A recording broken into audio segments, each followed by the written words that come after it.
Assalamualaikum warahmatullahi wabarakatuh. Salam sejahtera bagi kita semua. Shalom. Nama saya Leri Benjamin Antoni, NPM 121142012000123, Fakultas Kesehatan Prodi Keperawatan Universitas Kristen Indonesia Maluku. Di sini saya akan menjelaskan tentang struktur dan fungsi sel eukariotik. Pengertian sel eukariotik. Eukariotik adalah sel yang memiliki membran inti sehingga terjadi perpisahan antara inti sel dan sitoplasma. Fungsi tiap-tiap bagian sel. Yang pertama, membran plasma. Membran plasma terdiri dari 3 fungsi sel. Yang pertama, melindungi isi sel. Yang kedua, mengatur keluar masuknya molekul-molekul. Yang ketiga, menerima rangsangan dari luar atau sebagai reseptor. Rangsangan itu berupa zat-zat kimia, misalnya hormon, racun, rangsangan listrik, dan rangsangan mekanik. Yang kedua ada sitoplasma. Sitoplasma terdiri dari 3 fungsi. Yang pertama, sitoplasma berfungsi sebagai tempat penyimpanan bahan-bahan kimia yang penting bagi metabolisme sel seperti enzim, ion, gula, lemak, dan protein. Yang kedua, di dalam sitoplasma itu berlangsung kegiatan pembongkaran dan penyusunan zat-zat melalui reaksi kimia. Misalnya proses pembentukan energi, sintesis asam lemak, asam amino, protein, dan nukleotida. Yang ketiga, sitoplasma mengalir di dalam sel untuk menjamin berlangsungnya pertukaran zat agar metabolisme berlangsung dengan baik. Gerakan organel-organel tertentu sebagai akibat aliran sitoplasma tersebut dapat diamati dengan mikroskop.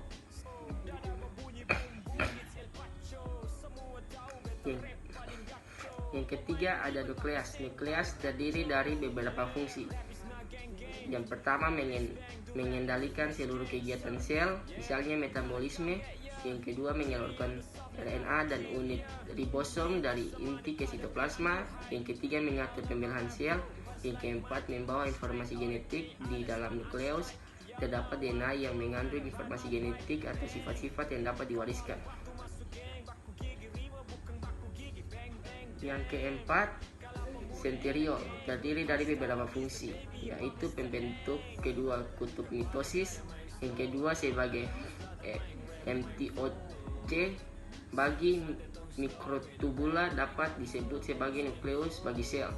Yang ketiga, melalui MTOC dari mikrotubula sentriol membentuk silia dan flagella. Yang keempat, sentriol menentukan kedudukan posisi dari nukleus. Yang kelima, mempengaruhi dinamika benang spindel.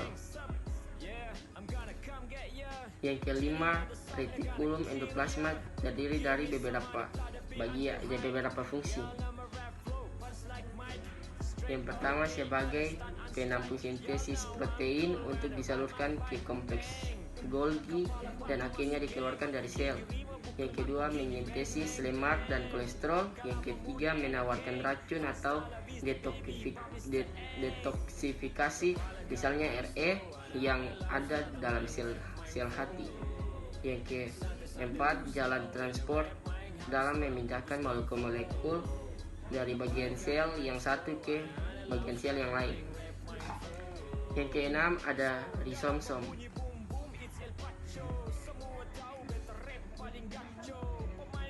Fungsi ribosom adalah untuk mensintesis protein. Ribosom sendiri disintesis oleh nukleosus. Kompleks Golgi.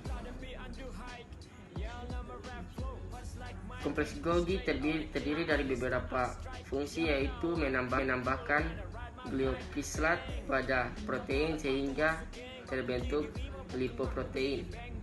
Yang berikut, sebagai organel sekretori. Yang berikut, membentuk glikolipida. Yang berikut, membentuk dinding sel tumbuhan. Berikut, membentuk lisosom.